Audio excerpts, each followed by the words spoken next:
Welcome to the Modcast number 17. Gary, I cannot believe we did 16 of these last year. Yeah, I know. We just went through those numbers, and it was like, that's pretty impressive because it feels like we just started. But It's crazy. here we are on episode 17. Yeah, and I'm Gordo, and that's Gary. Welcome to the Modcast. Hey, so we thought we would start this year with kind of how we end every year in Q4, how we plan, how we think about execution, how we think about driving the business forward. And we have something that, we're going to chat about. We call it 6 and 26 for this coming year. But Gary, what do you think? Should we talk about how we manage the business? Like how we think about the firm, how we establish goals, how we establish a framework, how we break that into bite-sized pieces. And then, by the end of the year, you've recorded 16 podcasts, or what we call the Modcast, and you've accomplished all these things, and it was all done in bite-sized pieces. Yeah, I mean, I think, so this will be a little bit of a peek into our process. You, as a business owner, manager, you may have your own process. You may have no process, but we found over the years in building a business that it's not just important, it's really necessary to set annual goals and then break them into more measurable, as I call it, digestible chunks of, quarterly goals that you can measure along the way, measure your progress, adapt and change as necessary as events dictate. So we'll talk a little about it. This is a kind of a running the business episode. It could apply to any business, but this is really for RIAs and or wealth management firms. Yeah, and we're recording this in January of 26. So like I said earlier on a call, we're 33 months into this journey, right? So we don't have everything figured out. We're working, we have goals, we have objectives, we have an amazing management team that's hard at work at things.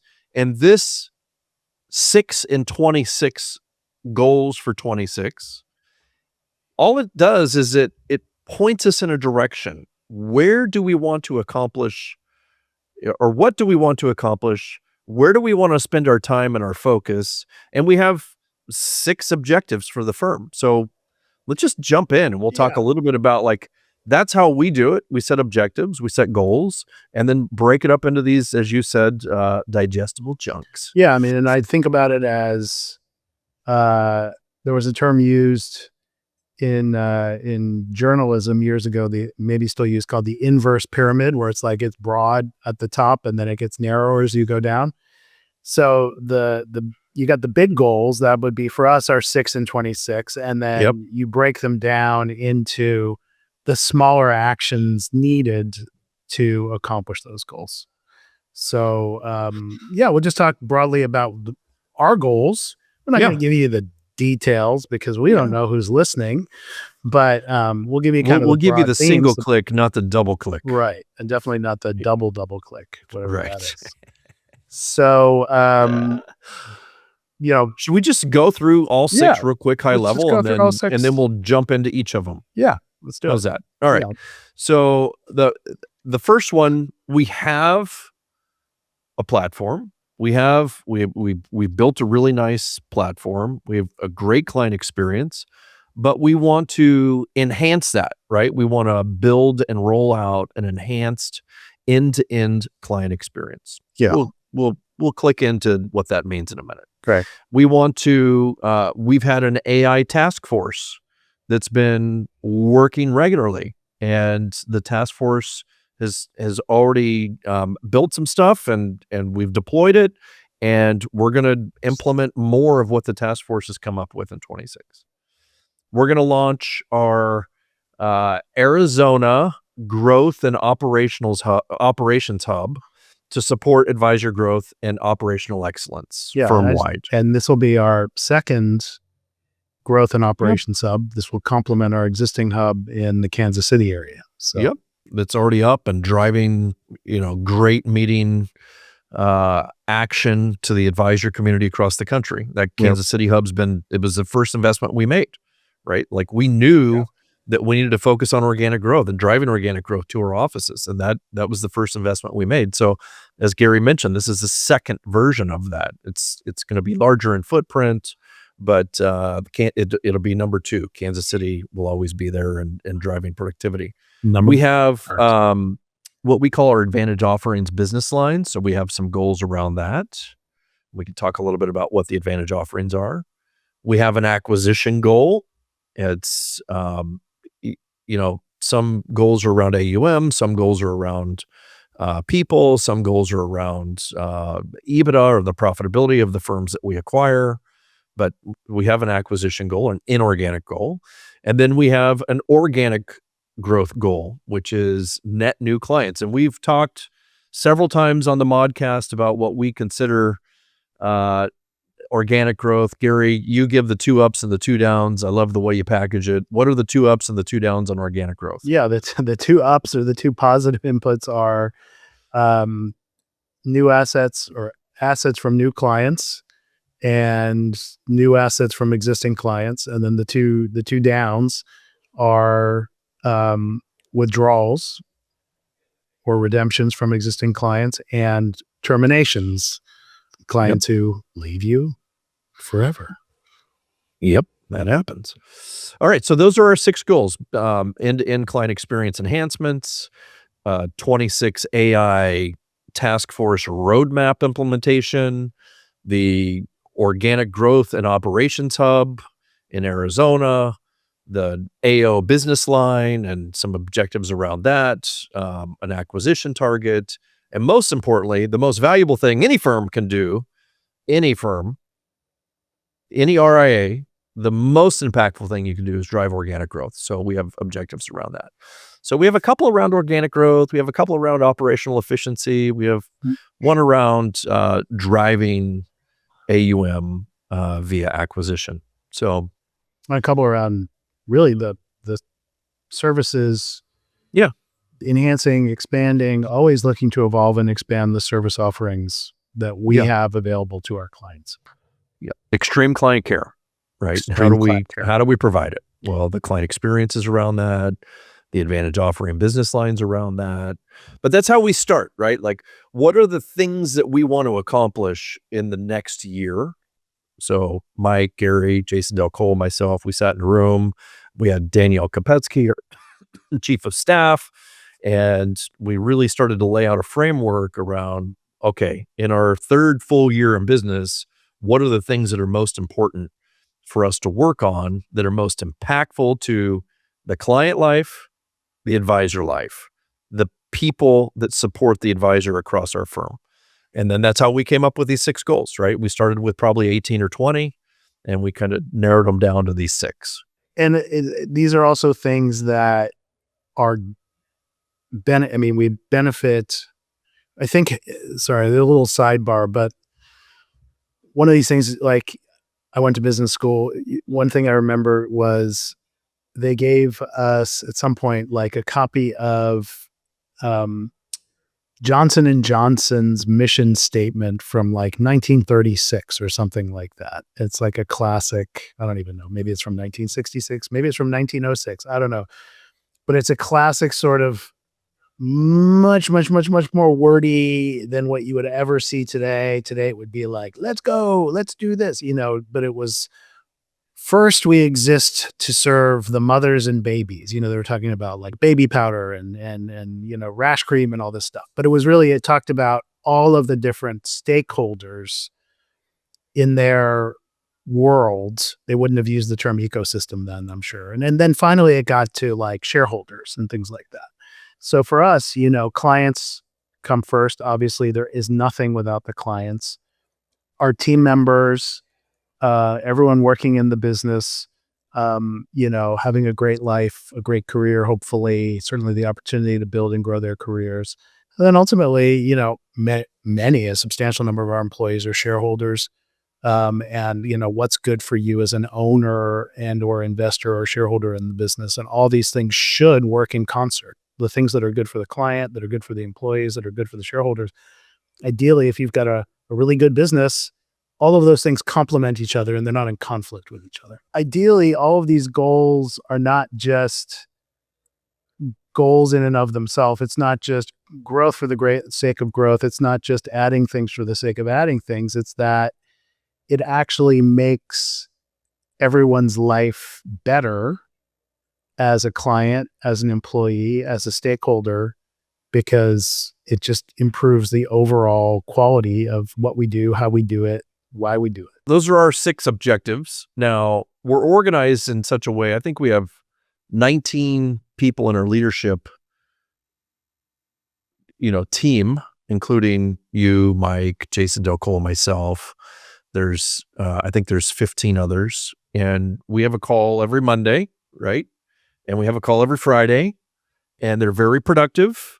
And the Monday call is all about, tactical things. What does the week look like? How do we tactically, what are we going to do this week? Who's going where? What are we focused on? Who's driving this initiative or that initiative? And then Fridays are more strategic, like, okay, what's the future hold, and how do we continue to focus on these 6 things and accomplish goals? So that's like annual planning, the 6 and 26 for this year, and then weekly how we do it. But why don't you talk about in between the weekly and the annual? Like, what are we doing? How do we hold each other accountable, and how are we focusing on the build out of the business? Well, I think a lot of it is proactivity versus reactivity. And I think that especially in today's world with the instancy of communications, all of the different ways that communications happen on an immediate basis, it's very easy to have a whole team full of people who are just reactive. We're just like the next email that comes in, the next Teams message that comes in, the next text that comes in. And it's like just dealing with whatever is happening. So a lot of this is around, you have to do some of that stuff. You have to react to things, but how are you proactively moving the business forward? So when you take these big goals and then you filter them down for, in our case, department by department, when you have a company of our size, which is now becoming a company of size, which is a lot bigger than it was even when we started this 17 episodes ago. You have departments, like we have a, IT team, we have our investment team, we have our operations team, we have because we do transitions and integrations team, marketing, investments, people in organization, platform. Yeah. So all these goals then get broken into smaller, more discrete, digestible chunks. I know that doesn't sound very appetizing. Smaller goals that are in each department that then become quarterly goals to get you towards that annual goal that we check in on. The department leadership is checking in on it probably on a biweekly basis, but quarterly, we ask all of our teams to rate their progress towards their quarterly goals and say whether they, achieve them fully. So we sort of say, like, have three goals per quarter, and then come back and tell the whole team, like, either we accomplished it, you get a 1. We're halfway that we partially accomplished it, you get a 0.5, or we didn't accomplish it and accomplish it and it's a 0. And sometimes you rescope, right? Sometimes priorities change because events dictate. You can't have a static plan without recognition of what's going on around you. Sometimes you get to the end of the year and nothing's changed, but sometimes you have a, 2008, September 2008. We were in business in the last company I was in, and everything we were doing changed, just like it probably did for everyone on this who's listening to this or watching this. So this is a starting point, but even if events dictate some changes, if your North Star is really there and you're really aiming towards something, the overall big objectives shouldn't really change that much. If they do, it was probably that they included some things that were really more short-term in nature and were not really going to contribute to the long-term importance of the business. So what it isn't, though, is to build 6 objectives for us this year, throw them in a drawer, and then in November open the drawer and go, did we do it? Right. Yeah, we're looking at it all the time. And how are we pacing towards those goals? In our case, we also have a board, so we will have a quarterly board meeting where we roll up all of the ratings and feedback on our quarterly progress and report on that. Yep. And be honest and transparent about, are we on track or are we off track? We actually have little, visual dials of, red, yellow, green, right? Are we on track? Or are we off track? Or green? Sometimes we achieve the goal early. And then sometimes we have a mid-year update and, right. It's a pivot. It's a mid-year pivot. Right. Maybe we've already accomplished the annual goal at the midway point. So now we need to go climb a much bigger mountain. I'll tell you, when I was an advisor, every year I'd have an annual new AUM, new revenue, new client count goal. Yeah. Right. And it's easy as an advisor. It's even easy for firm leaders to work with their advisors and say, okay, you want to generate X number of AUM this year from clients.